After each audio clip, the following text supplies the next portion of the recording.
Alright, what's up guys? I am Robbie Boucher, and this is some timecode stuff. I just recorded a whole 20-minute long timecode video. I was like, dang, this is long. I don't want to redo it.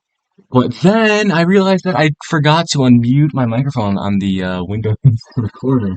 Well, that's funny. So now I unmuted my microphone so that I can just get this done.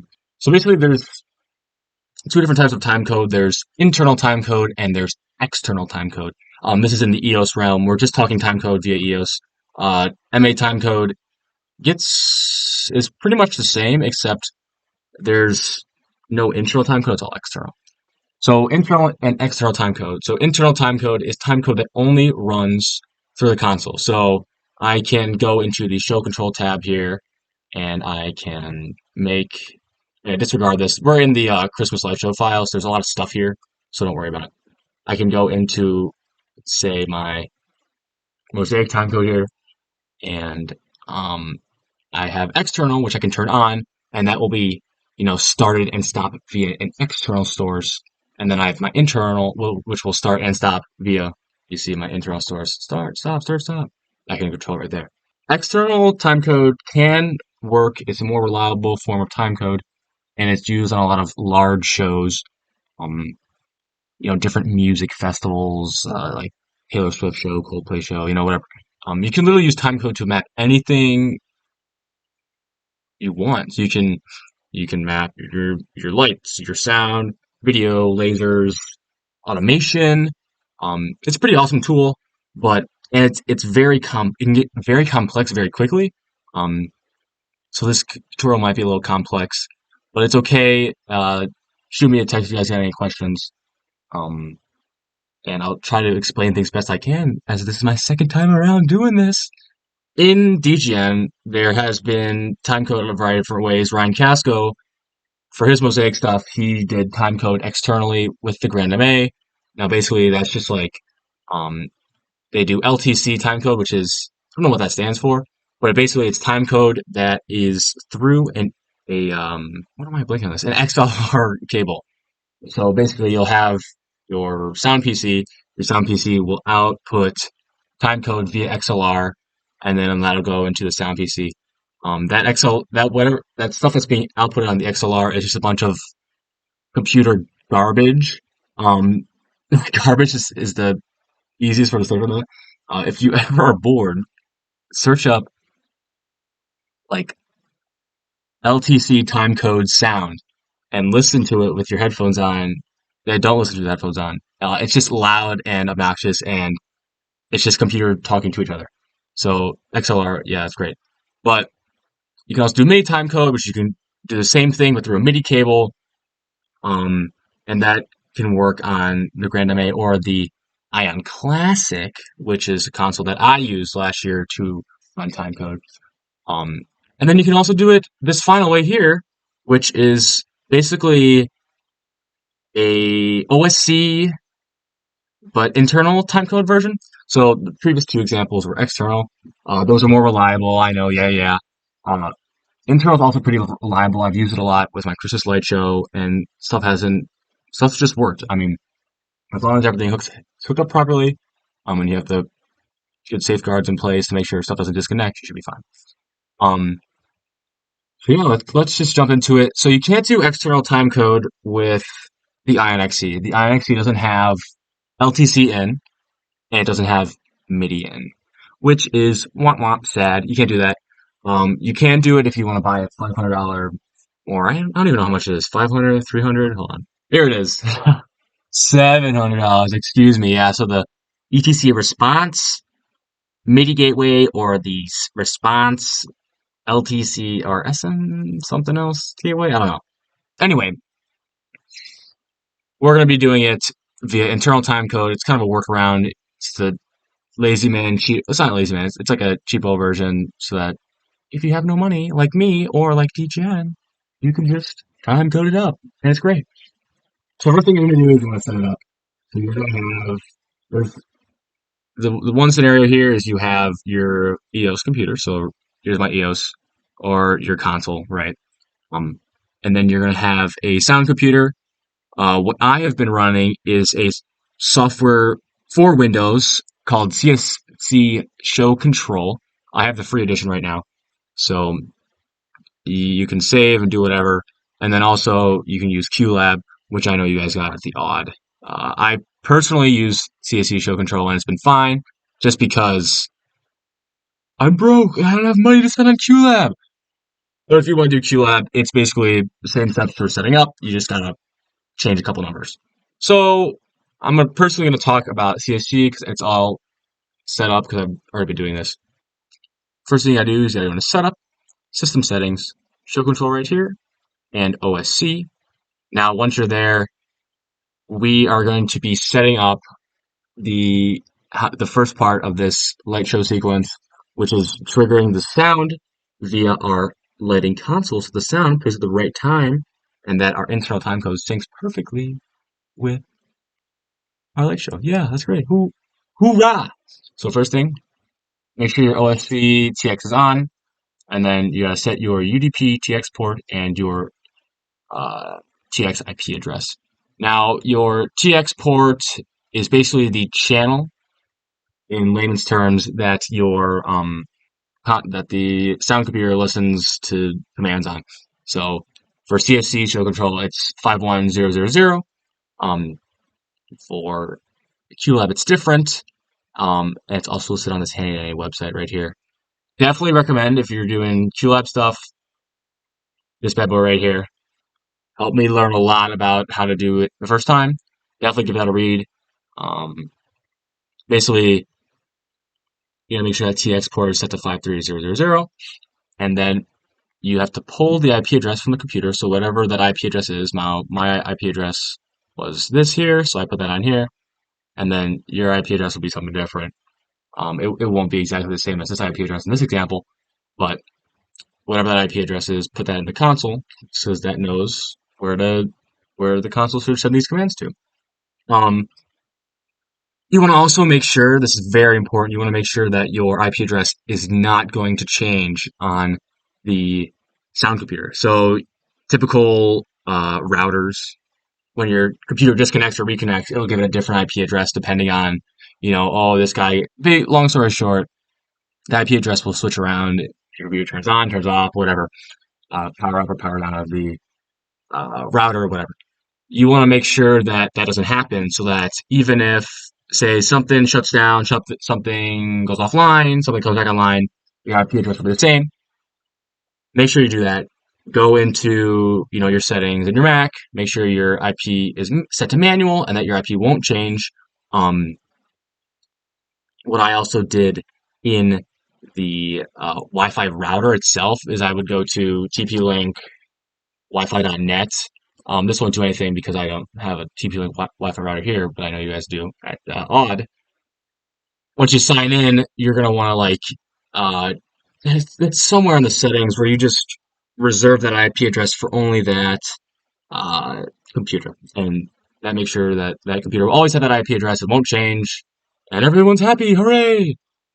So now that everything's set up and you have your OSC set up to trigger sound from the lighting console, you are now going to learn about macros and how we're going to get this show control to work here. So in your show control tab, it looks like this. It's this guy. It's like show control. It's kind of fun. You're gonna want to make a new list, so I'll delete this list here. This is the list 1, list 2 are different things from a light show. So I'll make a new list. You're gonna do 3 slash. The slash will make a new list. You can label it, Mosaic XXVII. That's what you guys are on. Type doesn't matter because we're doing internal only. Source doesn't matter, we're doing internal only. Internal should stay off. External will stay off. First time 0, last time yes, it's fine. Perfect. This is how you will control your internal timecode. Is basically the on and the off of here. This can get really annoying really fast. So now we're going to make some lovely macros that will, start and stop the internal timecode. And it will also, reach the timecode back to the time we want. And then it'll also record. So recording stuff to your timecode. So basically, once you set this bad boy to learn timecode, it'll be like this guy here and have all the different cues at all the different times. So right here at 3, um, first thing we're gonna do is gonna go to macros. There's a lot of macros here. Just like to disregard most of them. We're just gonna brush on the 3 that we need. So the 3 macros you're gonna need timecode start, timecode stop, and timecode record/learn. So your timecode start should consist of like this. So event 1 that slash, this is your list. So whatever your list is, it's just list 1 because it's the Christmas light show list. You're gonna want to make sure you set the time back to the actual starting time because you don't want your timecode to start from nowhere. You always want it to start at the start, and then you want to do event 1 internal enable that will start the timecode. And then 81 is your timecode stop. So basically it clears command line so that you can do event 1 internal disable, stops the timecode, and then does event 1 learn events disable. This learn events here is basically the record timecode type lingo. You're going to want to have that there just so that if you are recording your timecode and then you want to like stop the timecode, it'll automatically stop recording it as well so that say your timecode stops but you're still learning. That would be bad because then you're just every cue sequence going back, it'll just record it at the one time when the timecode's not moving. So just to make things easier and to help with programming, this is what I did. You just learn events disable. Final thing you're going to need is macro here, this 85 macro. It's just the learn events macro. So basically this macro does, what this macro does is that it says, okay, record everything. And that's what it does. So 3 macros, that's all you really need. It'll be pretty chill. So now that everything's set up, you get your macros here. We are going to jump in to how to do the cues here. All right, so I just set this up here. Here's your cue list, right? When you're starting to do your light show, you want to have this 2 cue sequence to start your sequence. So basically, you have a time code start cue. Now I have a time code start cue. It's a 0-second fade. It doesn't matter what the fade is. Nothing happens. No channels are turned up. No blackouts are done. It literally has no effect on any channels. All it does is it is basically a bunch of commands to the console. So this time code start here, what this should do is you gotta go into execute, which is on the right over here. Go to macro, and then remember our macros back here. Macro 80 time code start, sets the time to 0 and it starts it. That's what I put here. So macro 80, so that the time code starts at 0. So we go back, we run that. Time code starts at 0. Hoorah! So it's running. And then after 5 seconds, the OSC start track should then trigger, which we'll talk about right now. So let me use my handy timecode stop here. For the OSC start track, this is how we're going to start the track. We're going to go in here, and instead of doing macro, we're going to do string. This is all the setup we did. OSC stands for Open Sound Control. And that's what we were just setting up, before we started talking about the timecode. And you just can send a string sequence to the sound computer to trigger it. Love OSC, it's great. It's how like iPad works. It's how I'm happy. But anyway, execute string, and then we're gonna there's 2 different options you can do. You can do it the CSC Show Control way, or you can do it the QLab way. If you got QLab, you can do it as it states right here. You just go Q and then your Q number and then start. That's what we'll do right here. And then also if you want to do the CSC Show Control way, you're just going to have to do it slightly different. It's a slightly different way of code. It's, where are you? It's Q list, go Q, and then equals, and then your Q number. That's what I put here. Yeah, so that's if you want to do it for the CSC Show Control way, because I don't know what software you guys are going to use. CSC Show Control, But we'll do the QLab way because I know you guys have QLab and you're most likely going to use QLab. So it'll be Q execute string slash Q slash. Actually, no, it's not Q. What is it? Yeah, Q slash one dash start slash one slash start. So basically, when this goes, this will be sent to your sound computer if it's set up quickly. Hopefully, fingers crossed. You guys got it. It'll be great. So now that my match sheet screwed up, there we go. Timecode. So now, when you start, the timecode will start, counts down, and then boom, track is triggered, and then you're ready to record. So what I do when I'm recording is, I usually do it in like two ways. I do one recording where I just record when I want my cues to go, just with the go cue, and then I do a second recording with like things that are harder to put a cue. So if I want to do if I have, say, give me a cue that isn't moving here. If I want to do some sort of bump here, and I don't want to make like an effect, I just want to do it via the subs. Do, do, do, do. I just record it as a sub, and then I can add a dwell time, which is like the fade down time. Right, the dwell time is how long it stays up after we press it. The downtime is the fade down time. You can have one of those, and I can bump it. The time code will basically record cue changes, so changes in your cue list, and then also bumps. It will not record fader stuff. Don't even try to do it with fader stuff. You'll just waste a bunch of your time.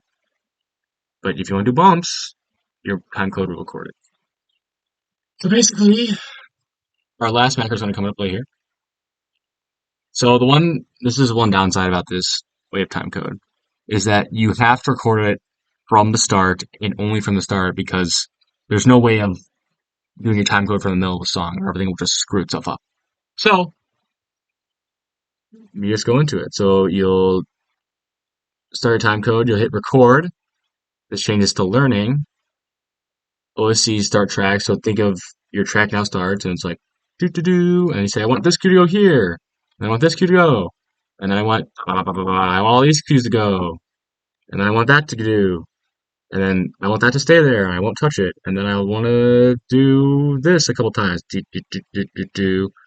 It's recording it all into the time code right now. So now say song's over, all done, time code stop. It'll stop the time code. It'll turn off the learning modes so that you're not recording time code while the time isn't running. And then we can run it back. So then we'll go back to the start. Let me stop the time. Stop. And we'll run it back. So time code start. Wait till 5 seconds. Song is playing, right? I'm chatting a little bit, and then the time code starts going. So I'm not touching the keyboard. It's all the time. It just triggers, and then you see my subs here. So that doing sub stuff, that's also being triggered here. So that's recording, and then at the end of your light show, you're gonna want to put a timecode stop button, so the timecode doesn't infinitely run forever. You just put your macro 81. That's my timecode stop macro. So once you have that, boink, timecode stop, boom, you're chilling, and you're good to go. Couple things that will help you out along the way of your light show programming. If you screwed up, say I screwed up, I hit the cue at the wrong time, hit the sub at the wrong time, whatever. In this show control tab, there is everything that has been recorded in the show control. Say I screwed up on cue 11.6. I personally wouldn't just delete 11.6. I would do the whole cue sequence so that it's more natural. But if you wanna let the time code run, and then once you hit go and then go after that, you can do that. but I would just redo that little sequence you got there. Because you can keep recording timecode over itself and it'll keep triggering it. Let's say you want to delete something, you can just go delete and then event one list one slash one. This will delete the first one. Now it's gone. The one thing also about timecode is that timecode can jump queues if you like it or you're not. So if say you're at Q 11.2, if I deleted just these guys here, I go from 11.2 to 11.93, there's a substantial gap of queues that we missed, right? The timecode will still trigger this queue, even though you skipped all of them. So let me show you. Jump back here.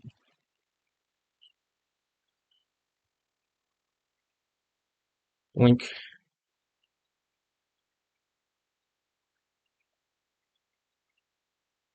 So see how I delete all the queues, so nothing's gonna happen, right? That queue will go because we jumped over a bunch of queues, and then that queue that we jumped over all these queues right here. So it's a powerful tool. It's great. But anyway, that's basically timecode. Let me know if you got any questions. It can be a little overwhelming at the start, but once you guys get the hang of it, you'll do totally great. I'm not worried at all. Um, but yeah, good luck.